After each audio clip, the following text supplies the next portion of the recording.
I felt the cold splash of ink hit my face, the liquid dripping down my cheeks and staining the collar of my simple cotton blouse, while my daughter-in-law stood there with the empty bottle in her hand and a look of pure disgust on her face. My son, my own child whom I had carried and raised and loved for 45 years, pointed his finger at me and shouted, "Hey, old lady, how dare you touch my son with your dirty hands?" The words echoed in the marble entryway of their expensive house, and I stood there with ink running down my face, and inside, deep inside where they couldn't see, I was laughing. Because they had no idea who I really was, had no idea that the poor old woman they were humiliating owned more wealth than they could spend in 10 lifetimes. And this moment was the final answer to the test I'd been conducting for the past 3 years. My name is Catherine Walsh, and I am 72 years old. I suppose to most people, I look like exactly what my son and daughter-in-law believe me to be. A poor elderly widow living on a modest pension, struggling to make ends meet, dependent on the occasional charity of family members who tolerate my presence more than they welcome it. I dress in simple, inexpensive clothes from discount stores. I carry an old handbag that's been repaired multiple times. I live in a small, plain house in an unfashionable part of town. Everything about my outward appearance says poor, struggling, barely getting by. But appearances can be deceiving, and in my case, they are deliberately so. The truth is that I am extraordinarily wealthy.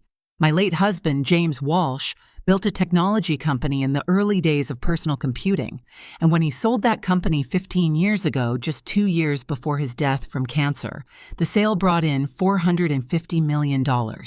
After taxes, careful investments, and continued growth, my personal net worth now sits at approximately $600 million.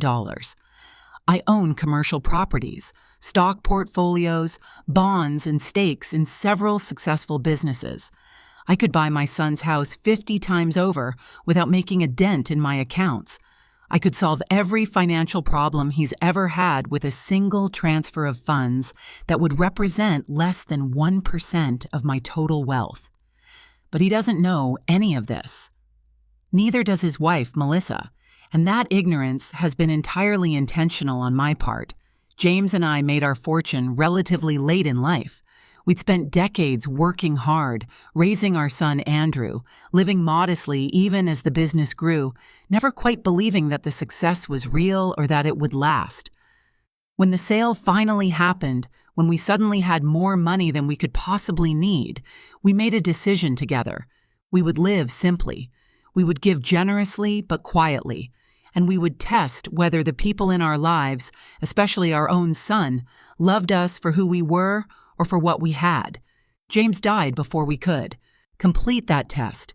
Cancer took him quickly, far too quickly, and in the chaos and grief of losing him, I clung to the plan we'd made together. I would continue to live simply. I would hide my wealth from Andrew and from any future family he might create, and I would watch carefully to see what kind of man my son had become and what kind of woman he would choose to marry and what kind of family they would build together. If they showed kindness, compassion, respect for a mother they believed to be poor and struggling, then I would reveal the truth and share everything I had with them. But if they showed cruelty, entitlement, disrespect, then I would know they weren't ready for the responsibility of wealth, and I would make other arrangements for my estate. It's been 3 years since Andrew married Melissa.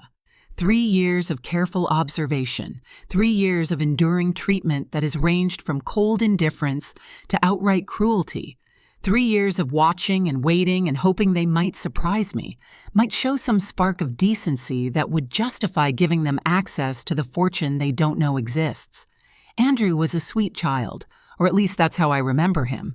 Bright, curious, affectionate, always eager to help, always quick to share his toys with other children, always concerned when someone was hurt or upset. James and I raised him with strong values, teaching him about kindness and responsibility and treating others with dignity regardless of their circumstances. He went to good schools, not because of privilege, but because we scrimped and saved to afford them, back before the business took off.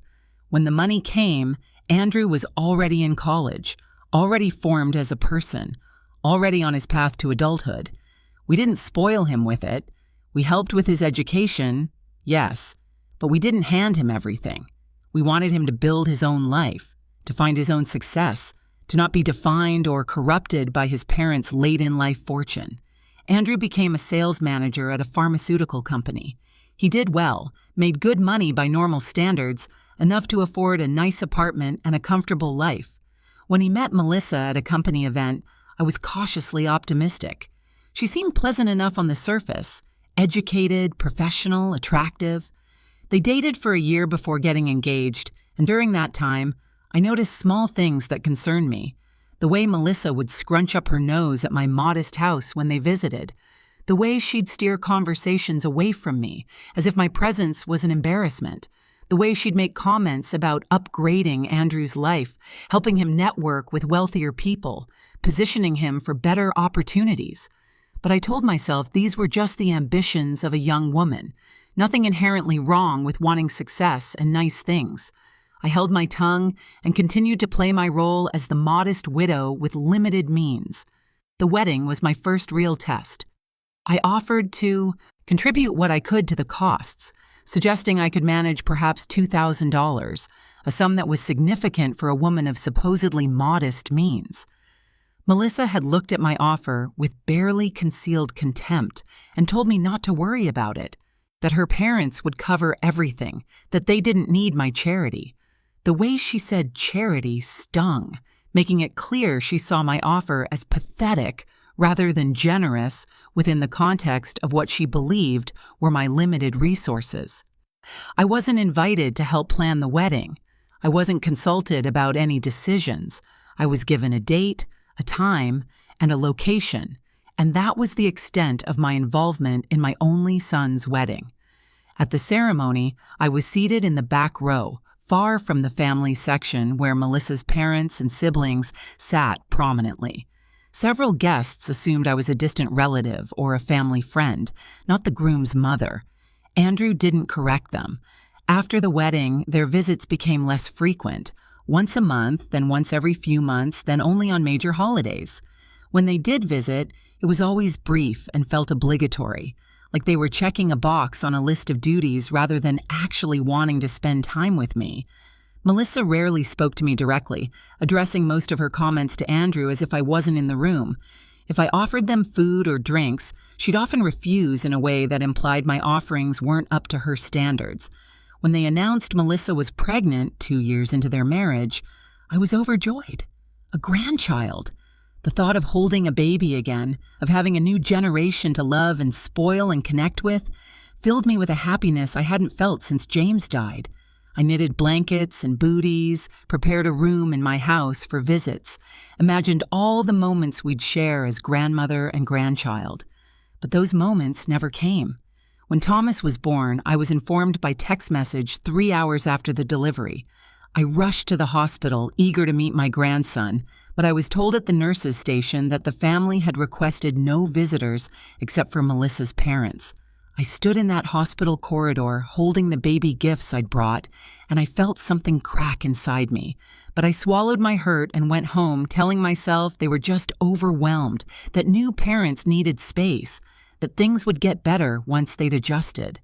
They didn't get better. Over the next 3 years, I saw my grandson perhaps 20 times, always brief visits where I was watched carefully, as if they expected me to do something inappropriate or harmful. I was never allowed to babysit, never trusted to be alone with Thomas, even for a few minutes.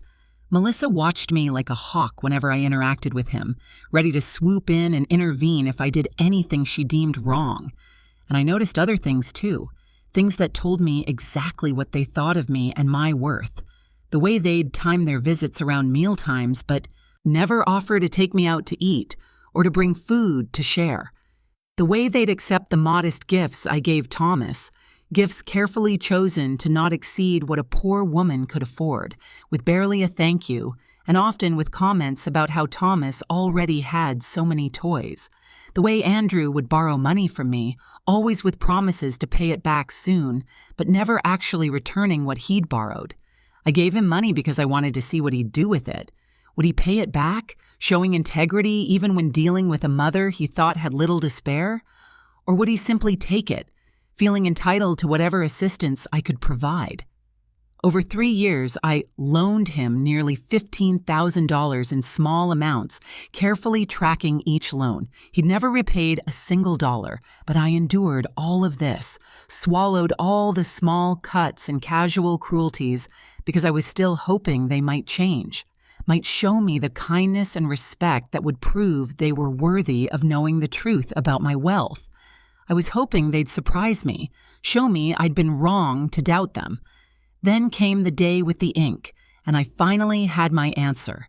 It was a Saturday afternoon in October, and I'd been invited to their house for Thomas's 3rd birthday party. Invited is perhaps too generous a word. I'd been informed that the party was happening and that I could come if I brought a gift. Nothing expensive, Melissa had specified in her text message, just something small and appropriate. She'd included a link to a specific toy that cost exactly $19.99, as if to establish the upper limit of what they expected from a poor grandmother. I bought the toy, wrapped it simply in plain paper, and drove to their house in my old but reliable sedan. Their house was impressive.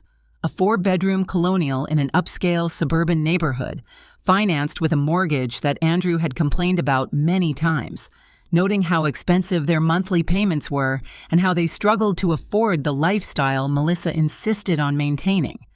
I'd listened to these complaints without offering to help beyond the small loans he'd requested, loans I knew he'd never repay. The party was already in full swing when I arrived. Melissa's parents were there, her 3 siblings and their families, several of Thomas's little friends from preschool with their parents. The house was decorated elaborately with balloons and streamers, an expensive-looking superhero theme that had probably cost more than my monthly utility bills. There was a caterer setting up food on tables in the backyard, a bounce house for the children, and a photographer documenting everything. I felt out of place immediately, dressed in my simple slacks and plain blouse while everyone else wore more fashionable, expensive clothing. Melissa's mother, Carol, greeted me with a polite but cool smile. "Oh, Catherine, you made it. You can put the gift on the table by the door. We're just about to do the cake." No, how are you? No, so nice to see you. No warmth at all. Just instructions on where to put my modest gift among the pile of lavishly wrapped presents that other guests had brought. I added my gift to the collection and went to find Andrew. He was in the backyard with the other men, standing around the grill with beers in hand, laughing at something Melissa's father had said. When he saw me approaching, his smile faded slightly, and he excused himself from the group to come talk to me. "Hi, Mom. Glad you could make it." "I wouldn't miss Thomas's birthday," I said, hoping for a hug or at least a warmer greeting. But Andrew just nodded, his eyes already drifting back to the group he'd left. "Yeah, well, the party's kind of crazy. Melissa went all out. We're probably going to be paying off this party for the next 6 months. He laughed, but there was an edge to it, a resentment. Must be nice to be able to just throw money around without thinking about it. I wasn't sure if this was a complaint about Melissa's spending or a subtle jab at me for not contributing more financially. Either way, I chose not to respond. The party continued, and I stayed on the periphery, watching Thomas play with his friends, occasionally trying to engage with other guests, but mostly being ignored. I was the poor grandmother, the one who didn't fit in, and everyone seemed to sense it without anything being explicitly said. After the cake was served, Thomas began opening presents. The other gifts were elaborate: expensive toys, electronics, designer clothes. When he got to my modest present, he opened it quickly, barely glanced at it, and set it aside without comment. Melissa leaned over and whispered something to Andrew. I couldn't hear what she said, but I saw him nod and saw them both look at my gift with expressions that were easy to read: disappointment, embarrassment. Later, as the party was winding down and parents were collecting their children to leave, I found Thomas playing in the living room, his face covered with chocolate frosting and marker ink.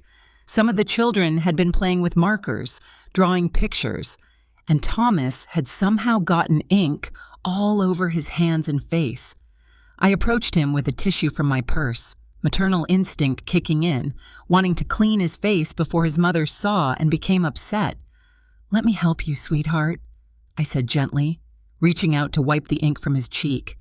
That's when Melissa appeared, seemingly from nowhere, moving faster than I'd ever seen her move.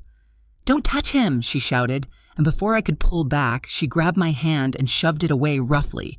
In her other hand, she was holding the bottle of ink from the craft table, and in her fury, or by accident, I'm still not sure which, she squeezed it and the ink sprayed out, hitting me directly in the face. I gasped, the ink cold and shocking, running into my eyes and down my cheeks. I heard Thomas start to cry, frightened by his mother's shouting. I heard other guests go quiet, the party noise stopping as everyone turned to look at the commotion. I reached up to wipe the ink from my eyes, trying to clear my vision, and that's when I heard Andrew's voice, loud and angry, saying words I never thought I'd hear from my own son. "Hey, old lady, how dare you touch my son with your filthy hands? Do you know how much we pay for his health care, for keeping him clean and healthy? And you just come in here with your germs and your poverty and think you can just touch him?" The room was completely silent now. Everyone was staring. Melissa stood beside Andrew, nodding in agreement. No apology for the ink she'd just thrown in my face. No acknowledgement that she'd been the one to escalate a completely innocent moment into a scene. "Do you know what diseases you could be carrying?" Melissa added, her voice dripping with contempt. "We don't know where you've been, what kind of unsanitary conditions you live in. You're lucky we even invite you here." I stood there, ink dripping down my face onto my blouse, and I looked at my son. I looked at the man I'd given birth to, nursed through childhood illnesses, supported through school struggles, encouraged through career challenges, loved unconditionally for 45 years. And he looked back at me with disgust, as if I was something dirty that had soiled his perfect party. "Andrew," I said quietly, my voice steady despite the humiliation burning through me, "is this really what you think of me?" "We think you need to leave," he said, not answering my question. "This is a party for people who actually matter to our family. You're just here out of obligation." Melissa's mother, Carol, stepped forward, her expression one of pity rather than disgust. But pity was almost worse. "Catherine, dear, maybe it would be best if you went home and cleaned yourself up. This has been an unfortunate accident." "Accident," I repeated, tasting the word, letting it sit in my mouth like something bitter. The ink she'd thrown in my face was an accident. My son's cruelty was an accident. The 3 years of disrespect and dismissal were all just accidents. I nodded slowly, looking around the room at all the guests who'd witnessed this humiliation, at Melissa's family who looked at me with a mixture of pity and contempt, at my son who wouldn't meet my eyes, and inside, in a place they couldn't see, couldn't touch, couldn't contaminate with their judgment. I smiled, because my test was over and they had failed spectacularly. I left their house that day with ink staining my face and clothes, driving home in silence while my mind worked through everything that had just happened and what it meant for my next steps. I'd endured 3 years of testing, 3 years of small cruelties and casual dismissals, always hoping they'd prove themselves worthy. This incident had been the final piece of evidence I needed to know with absolute certainty that they were not. When I got home, I showered for a long time, scrubbing the ink from my skin and hair, watching the water run black and then gray and then finally clear. As I dried off and dressed in clean clothes, I thought about the plan I'd been preparing for this moment, the plan I'd hoped I'd never need to implement but had constructed carefully anyway because hope is not the same as naivety. The next day was Sunday, and I'd learned to expect no contact from Andrew on Sundays unless he needed something. This Sunday was no different. No call, no text, no apology for what had happened at the party, just silence. The kind of silence that said what had happened was acceptable to them, maybe even deserved. On Monday morning, I did something I almost never did. I called Andrew at work. "Mom?" He sounded surprised, as if the phone call itself was an intrusion. "Is something wrong?" "I wanted to talk about what happened Saturday," I said calmly. Look, Mom, Melissa is really upset about the whole thing. You really shouldn't have grabbed Thomas like that. You have to understand, we're very careful about his health. I didn't grab him, Andrew. I was wiping chocolate from his face with a tissue. Well, Melissa didn't see it that way, and I trust my wife's judgment about our son. More than you trust your own mother's intentions? There was a pause. Mom, I'm at work. I don't have time for this conversation. Was there something else you needed? I thought about telling him everything right then, about the money, about the test, about how badly he and Melissa had failed it, but I held back, knowing that the reveal would be more powerful if I waited, if I let things develop further. No, I said. Nothing else. Have a good day at work. Over the following weeks, I watched to see if there would be any follow-up from them, any acknowledgement that perhaps they'd overreacted, that perhaps throwing ink in someone's face and calling them an old lady with filthy hands was inappropriate behavior regardless of the circumstances. But there was nothing. No apology, no outreach, nothing.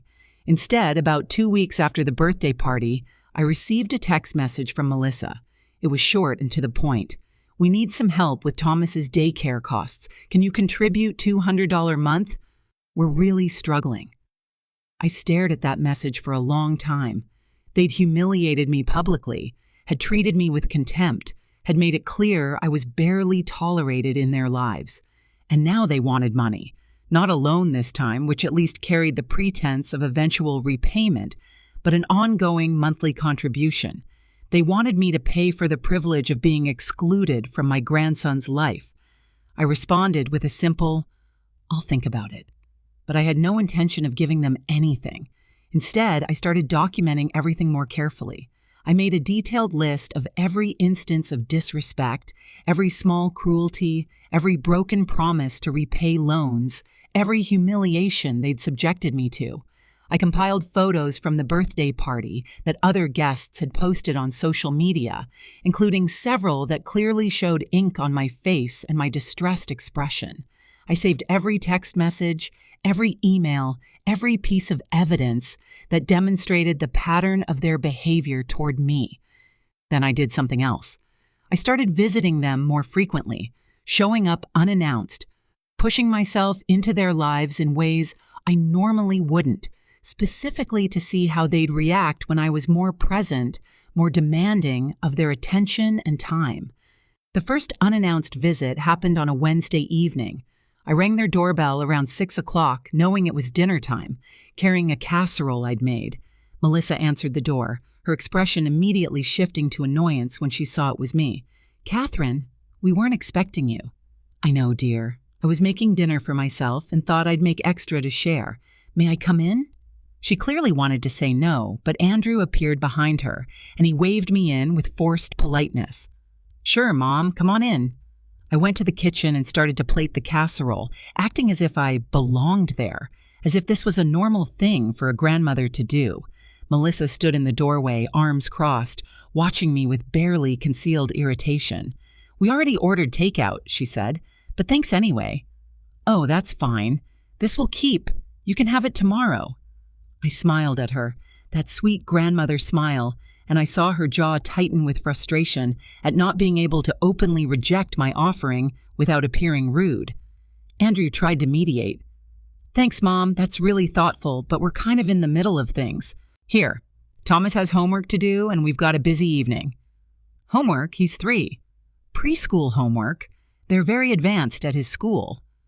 I wanted to point out that 3-year-olds don't have homework, but I let it go. "I'll just say a quick hello to Thomas, then I'll be out of your way." Before either of them could object, I went to the living room where Thomas was watching television. I sat beside him on the couch and asked about his day. He was surprisingly chatty, telling me about his friends and the games they'd played, and for a few minutes it was lovely, the kind of grandmother-grandson interaction I'd been craving. Then Melissa came in and physically picked Thomas up off the couch. "Time for dinner, sweetie. Say goodbye to grandmother." "But I want to talk to Grandma," Thomas protested. "Grandmother is leaving now," Melissa said firmly, carrying him out of the room despite his squirming. Andrew walked me to the door, his expression apologetic but firm. "Mom, it's really better if you call before coming over. We have schedules, routines. You can't just drop by whenever you want." I'm sorry, I said, not sorry at all. I'll remember that next time. But of course, there was a next time, and another time, and another. Each visit was the same pattern. I'd show up, they'd be annoyed, they'd tolerate me for the absolute minimum amount of time before finding a reason to get me to leave. And each visit, I documented everything. The way Melissa wouldn't let me help prepare food, as if I was too incompetent or dirty to be trusted in her kitchen.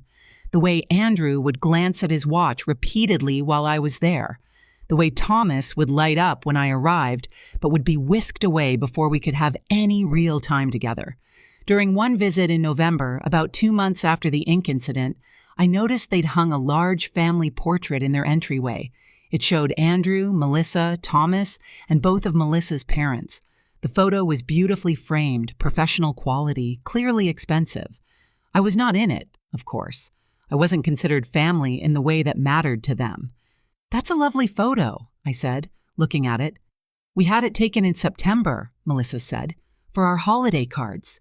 September, a month before Thomas's birthday party, a month when they could have invited me to be in the photo but chose not to. I smiled and nodded and said nothing, but I added this detail to my mental list of rejections and exclusions. The pattern continued through the fall. They'd ask for money, which I'd provide in small amounts to maintain the pretense. They'd tolerate my brief visits with obvious reluctance, and they'd make it increasingly clear that I was a burden they'd rather not bear. The breaking point came in mid-December, 3 weeks before Christmas. I'd called to ask what Thomas might like for Christmas, wanting to get him something he'd actually enjoy, rather than guessing. Melissa answered the phone, and her response was curt. "Honestly, Catherine, we'd prefer if you didn't get him anything expensive. We don't want him thinking his poor grandmother is wasting money she doesn't have on gifts he doesn't need." "I wasn't planning to spend much," I said, stung by the poor grandmother comment. "I just wanted to get him something he'd like. A book is fine, something educational, under $20. "I see. And will I be invited to Christmas dinner?" There was a long pause. "We're actually going to my parents' house for Christmas this year. It's easier since they have more space and can host the whole family." "I'm family too, Melissa. You know what I mean, the main family. It's just going to be a lot of people and we don't want you to feel uncomfortable." The message was clear. I wasn't invited, not because there wasn't space, but because they didn't want me there. I would spend Christmas alone while my son and grandson celebrated with Melissa's family, and this was presented as somehow being for my benefit, to spare me discomfort. "I understand," I said quietly. "I hope you all have a wonderful Christmas." After that call, I made my final decision. The test was complete. They'd had countless opportunities to show kindness, compassion, basic human decency. They'd chosen cruelty instead, over and over again. They'd chosen to see me as nothing more than a poor old woman whose presence was embarrassing and whose resources, however limited they believed them to be, could be exploited.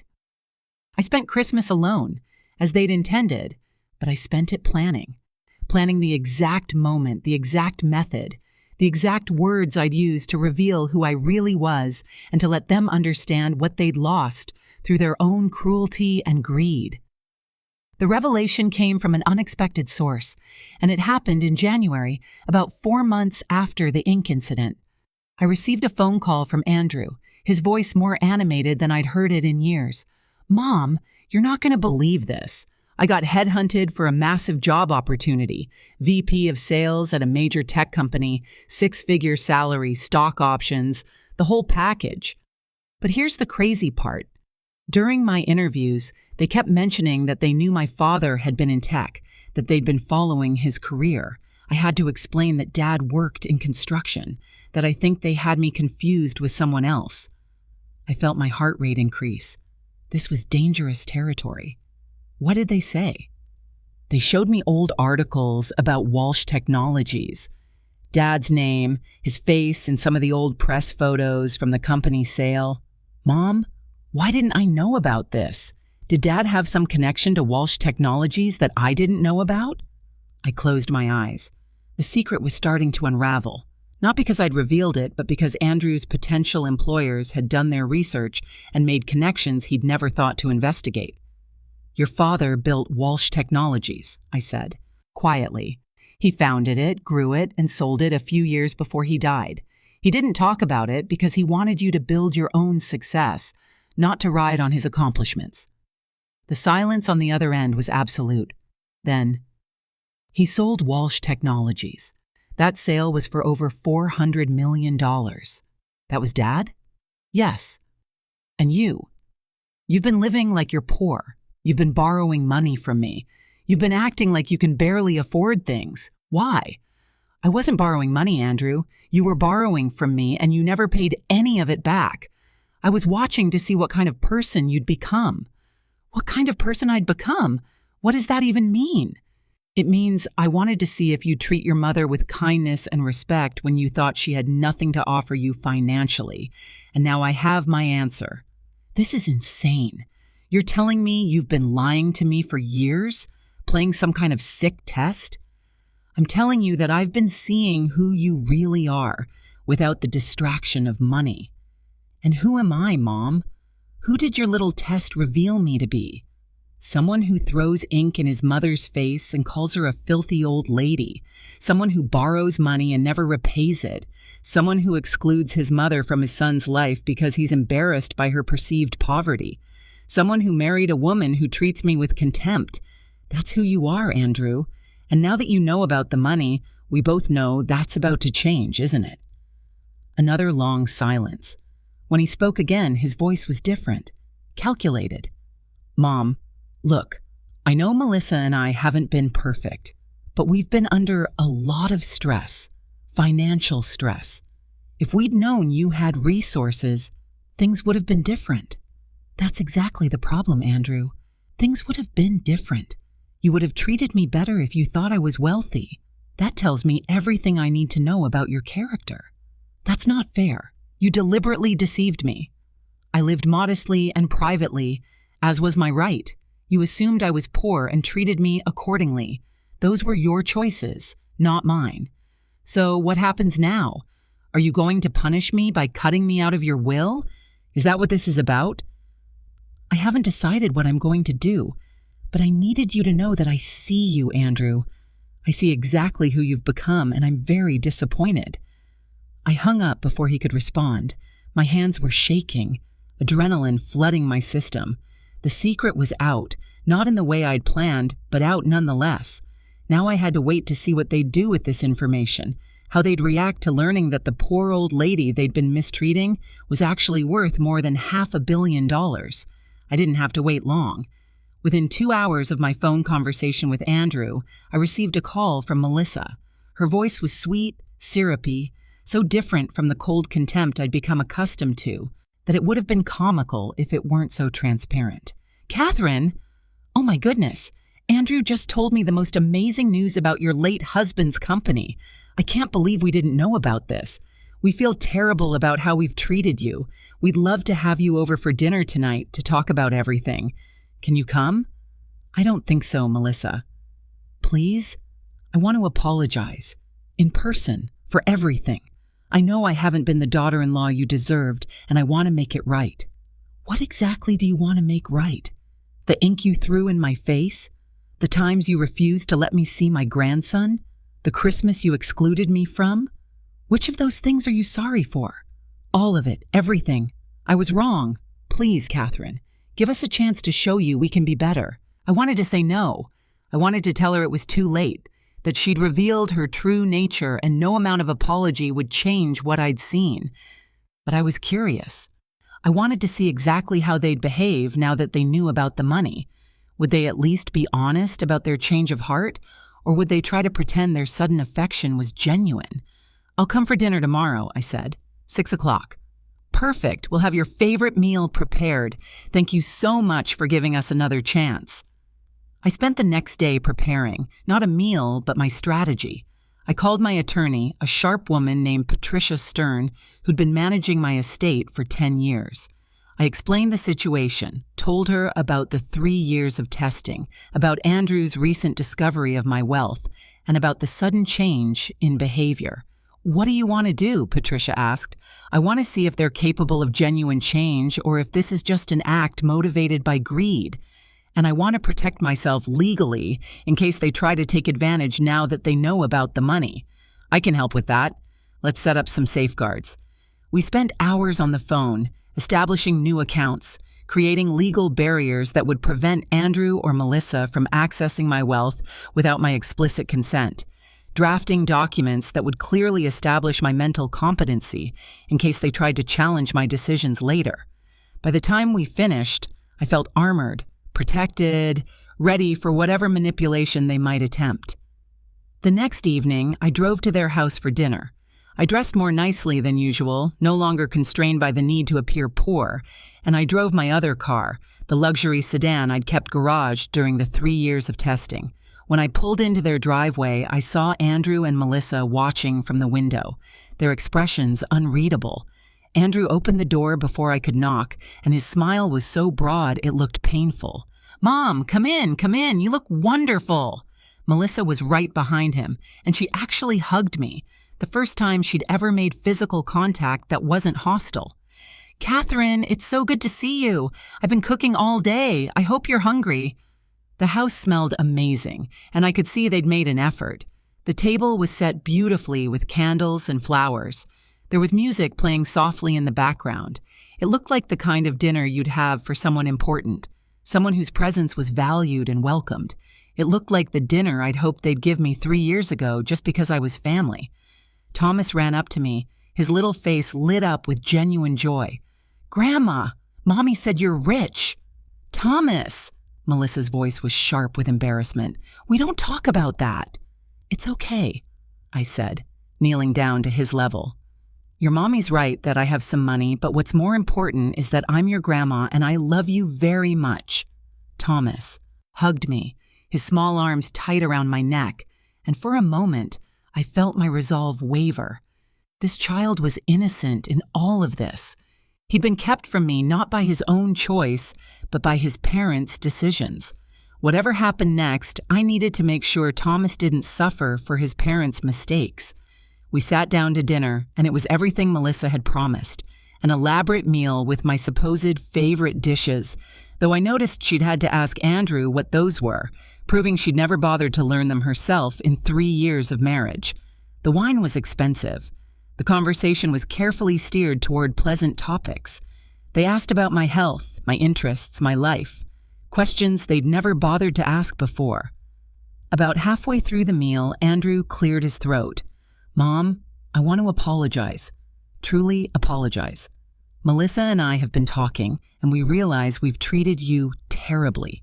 We were stressed about money, about keeping up with our lifestyle, and we took that stress out on you. That was wrong.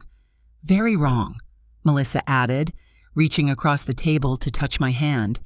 I noticed her nails were freshly manicured, expensive work that probably cost more than she'd wanted me to spend on Thomas's Christmas gift. "I especially want to apologize for the birthday party incident. I don't know what came over me. I was just so stressed about the party being perfect, and I overreacted completely. Can you ever forgive me?" I looked at her perfectly made-up face and her designer dress and her calculating eyes, and I knew exactly what had come over her that day. Contempt for someone she'd thought was beneath her. That contempt hadn't disappeared just because she'd learned about my bank account. It had just gone into hiding, waiting for a more convenient time to emerge. "I appreciate the apology," I said carefully, "but I need to understand something. Are you sorry for how you treated me, or are you sorry that you treated someone wealthy that way?" Melissa's smile froze slightly. "I'm sorry for treating you that way regardless. It was wrong."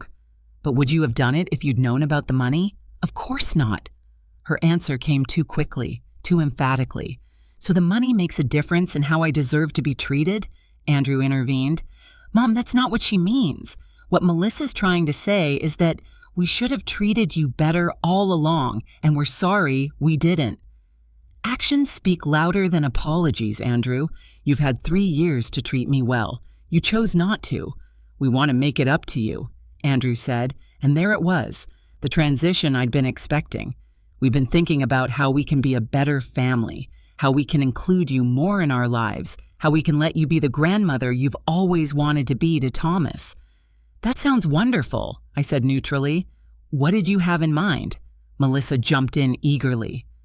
Well, first, we want you to know you're welcome here. Anytime.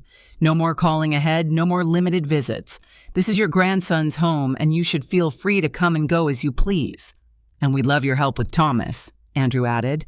Melissa's been wanting to go back to work full-time, but daycare is so expensive, and we don't trust just anyone with our son.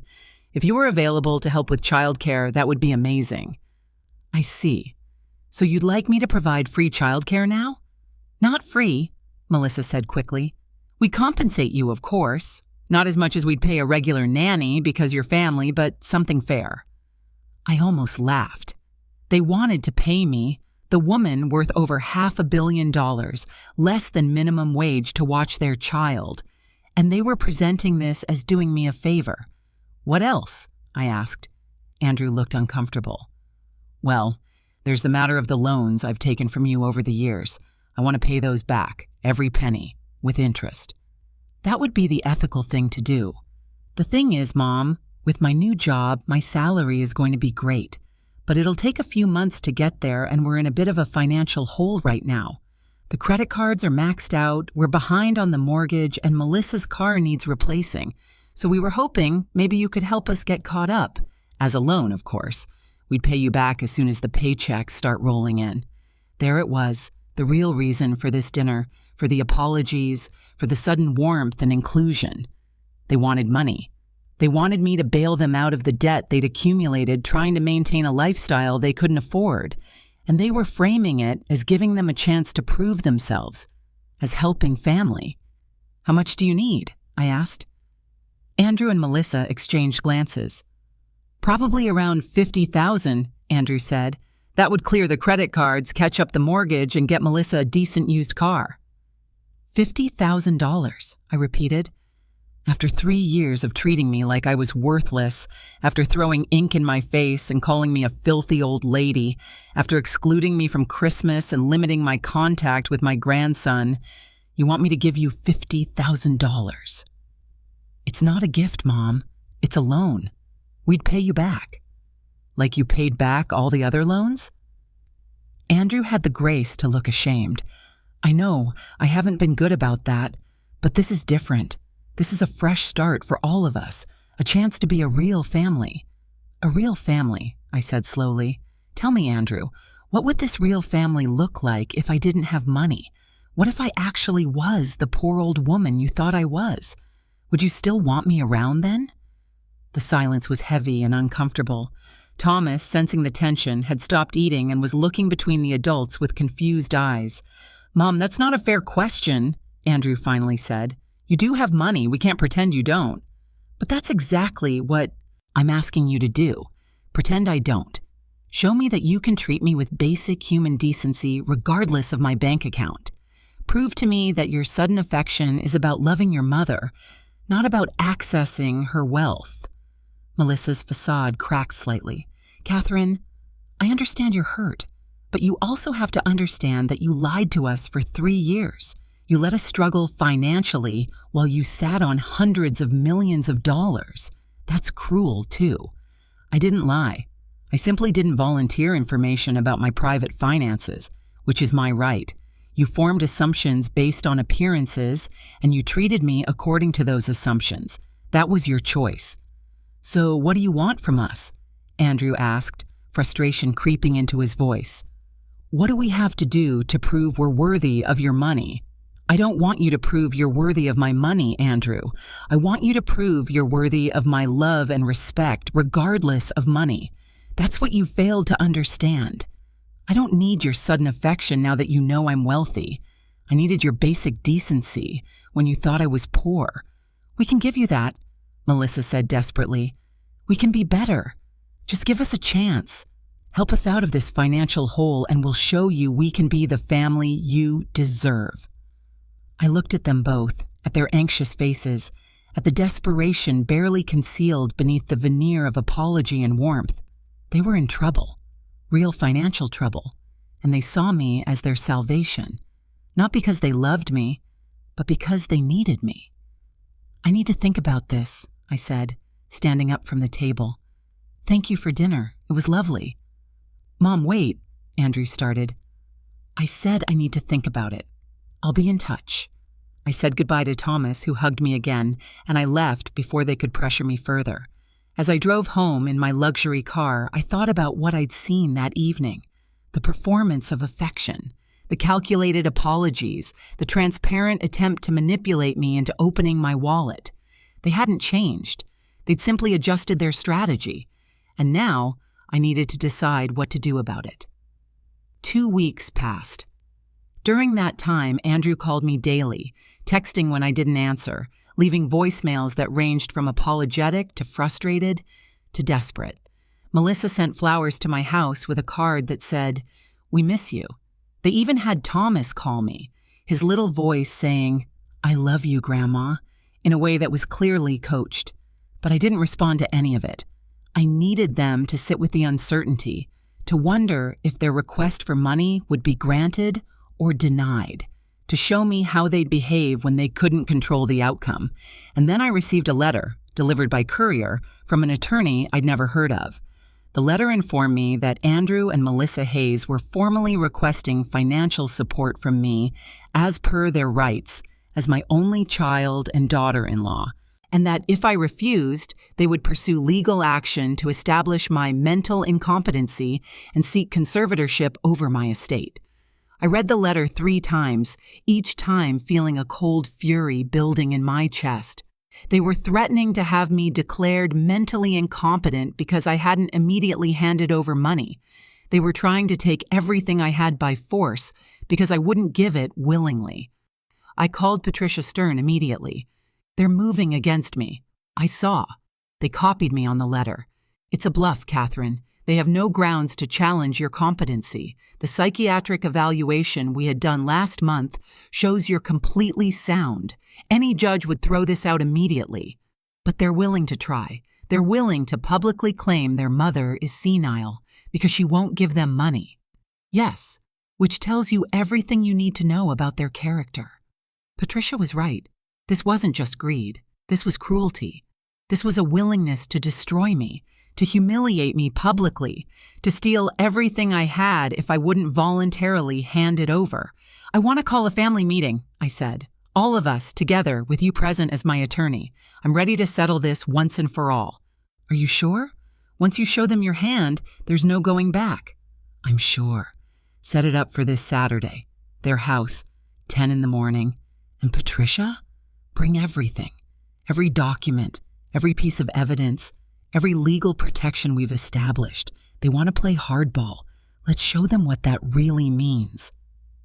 Saturday came, cold and clear. I dressed carefully, elegantly, in the kind of expensive clothes I never wore during my years of testing. I wore jewelry James had given me, pieces worth more than Andrew's annual salary.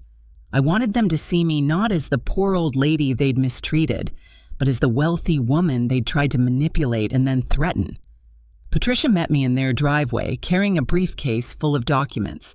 Together, we walked to the front door and rang the bell. Andrew answered, and his eyes widened when he saw how I was dressed, saw the professional attorney beside me.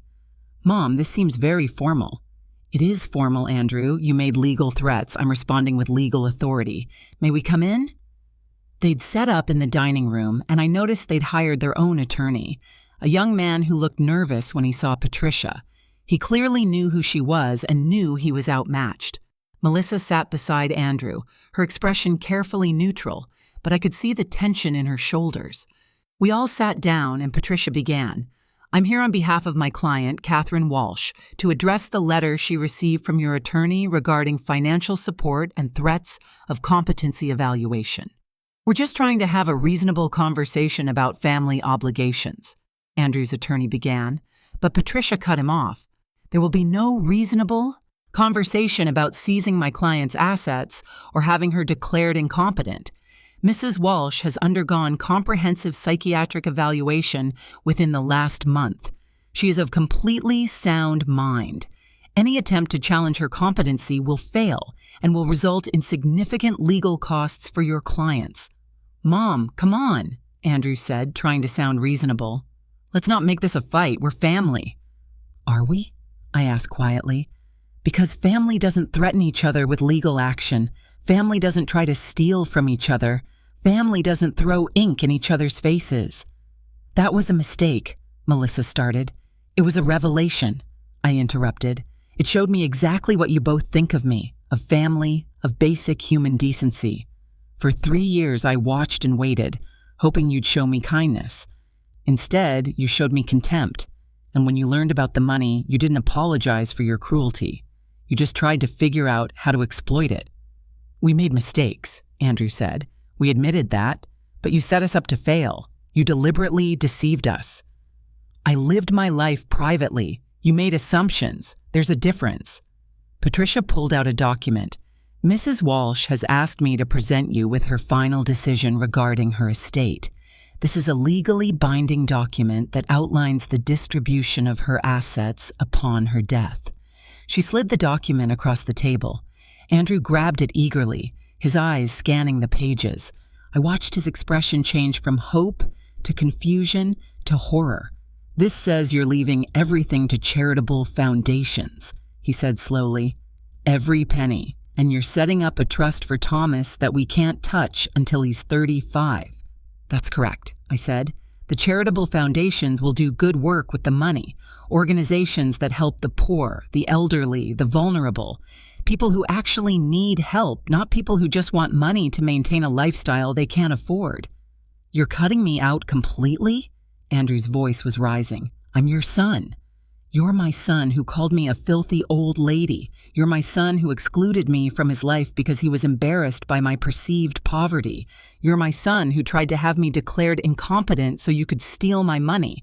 Why exactly would I reward that behavior? Because I'm your only child. Because blood matters. Blood doesn't excuse cruelty, Andrew, and it certainly doesn't entitle you to my money. Melissa stood up abruptly, her chair scraping across the floor. This is insane. You're going to die alone, Catherine. You're going to die bitter and alone, and we won't be there. Thomas won't even remember you. I'd rather die alone with my dignity intact than die surrounded by people who only care about my bank account. We care about you, Andrew shouted. We made mistakes, but we're trying to fix them. You're trying to fix your financial problems, I corrected. You're not trying to fix our relationship. If you were, you wouldn't have threatened to have me declared incompetent. You wouldn't have sent your lawyer after me. You would have simply apologized, genuinely, and given me time to heal from 3 years of mistreatment. What do you want from us? Andrew asked, and he sounded broken now, defeated. Tell me what we have to do. I looked at him, at my son, at the boy I'd raised and the man he'd become, and I felt a deep sadness settle over me. I wanted you to be kind, that's all. Just to be kind to your mother, regardless of what you thought I could give you. But you couldn't manage even that basic humanity. Patricia stood up. Mrs. Walsh's estate plan is final. However, there is one provision that might interest you. The trust fund for Thomas is substantial, approximately $10 million invested conservatively to be distributed to him at age 35. Until then, the trust will pay for his education, his basic needs, and provide a modest allowance, but neither of you will have access to it or control over it. I saw Andrew's face change as he processed this information. $10 million. For his son. It wasn't what he'd hoped for, wasn't immediate access to hundreds of millions, but it was something. It was security for Thomas. There's one other thing, I said quietly. I've established a separate fund for Thomas's education and welfare. This fund will pay his private school tuition, his college expenses, his medical care, but it's administered by an independent trustee, not by you. You won't have to worry about affording his care, but you also won't be able to use him as leverage for getting money from me. You're bribing us to stay away from you, Melissa said bitterly. No. I'm ensuring my grandson is taken care of regardless of his parents' financial situation. What you do with your relationship with me is entirely up to you. That meeting was 6 months ago. In the aftermath, I expected Andrew to continue fighting, to challenge the estate plan, to try one more manipulation. But he surprised me. He accepted it. Maybe he realized he'd pushed too far. Maybe he understood that $10 million for Thomas was more than he'd likely earn in his lifetime. Maybe he just accepted that I'd won. The first month after the meeting, there was silence. No calls, no texts, no contact. I spent that time wondering if I'd made the right choice, if I'd been too harsh, if I should have given them one more chance. But every time I doubted myself, I remembered the ink on my face, my son's contemptuous words, the 3 years of deliberate cruelty. And I knew I'd made the only choice I could make. In the second month, I received a letter from Andrew. Not a text, not an email, but an actual handwritten letter, delivered by regular mail. The handwriting was shaky, uncertain, like he'd written and rewritten it many times before finally sending it. "Dear Mom," it began, "I don't know how to write this letter. I don't know how to apologize for things that are unforgivable. But I need to try. Not because I want money. The money is gone. I understand that, and I understand why. I need to apologize because you deserve an apology, and because I need to be honest with myself about what I've become. I was angry when Dad died. Angry that he left everything to you. Angry that I wasn't deemed ready to take over the business. Angry that I felt like a child at 30 years old. That anger poisoned everything. It made me resent you, blame you for my own inadequacies, and treat you in ways that shame me now when I think about them. When Melissa and I met, she seemed to understand that anger. She validated it, encouraged it, told me I'd been treated unfairly. Looking back, I can see that she was fostering my resentment because it served her purposes. She wanted access to wealth she thought was being kept from us. And I let her manipulate me because it was easier than examining my own behavior. The ink incident was the worst moment of my life. Not the moment it happened, but the moment 3 months later when I really thought about it, really saw it clearly. I let my wife throw ink in my mother's face. I called you a filthy old lady. I humiliated you in front of guests at my son's birthday party. And I felt justified doing it because I'd convinced myself you were beneath us, that your poverty was somehow your fault, that you didn't deserve respect. I've spent these months in therapy, Mom. Real therapy. Working through my anger and resentment and the damage I've done to our relationship. Melissa and I are separated. She's living with her parents, and we're working toward divorce. It turns out that without the prospect of your money, she wasn't very interested in staying married to me. I'm not writing this to ask for forgiveness. I don't deserve it. I'm not writing to ask for money. That ship has sailed, and rightfully so. I'm writing because you deserve to know that I see what I did. I understand how wrong it was, and I'm trying to become someone better. Not for your money, not for your approval, but because I need to be able to look at myself in the mirror and not hate what I see. Thomas asks about you. He remembers you. Asks when he can see Grandma again. I've told him that Daddy made some very big mistakes and Grandma needs time. I don't know if that time will ever come, if you'll ever want to see us again. But if you do, if someday you feel ready, we'll be here. No expectations, no demands, no games. Just the possibility of being family again, if you can find it in your heart to allow that. With love and regret, Andrew. I read that letter many times over several days. I examined every word for manipulation, for ulterior motives, for signs that this was just another strategy. But it felt different. It felt genuine in a way nothing else from Andrew had felt in years. I didn't respond immediately. I sat with the letter, with my feelings, with the complex tangle of love and hurt and anger and hope that comes from being a mother whose child has deeply wounded her. And slowly, carefully, I began to consider what forgiveness might look like. Not forgiveness that erased the past, but forgiveness that acknowledged it while still allowing the possibility of a different future. 3 months after receiving Andrew's letter, I called him. He answered on the first ring, his voice tentative. "Mom, I got your letter," I said. "I meant every word. I believe you. But words are easy, Andrew. Actions are harder. Show me you meant it. How? Tell me what you need me to do. Be kind. Not to me specifically, though that would be nice too. But be kind in general. To service workers. To people you perceive as less successful than you. To anyone who can't offer you anything in return for your kindness. Show me that you've learned that people have value regardless of their bank accounts. I can do that. I am doing that. It's harder than it sounds, retraining yourself to see people differently, but I'm trying. That's all I can ask for. We've been rebuilding slowly since then. Small steps, phone calls every few weeks. One brief visit where Andrew and Thomas came to my house and we sat in the garden and talked about simple things. No discussions of money, no references to the past unless absolutely necessary, just the slow, tentative process of learning to be family again. Melissa is no longer in the picture. The divorce was finalized last month. Andrew has full custody of Thomas, and he's managing as a single father with more grace than I expected.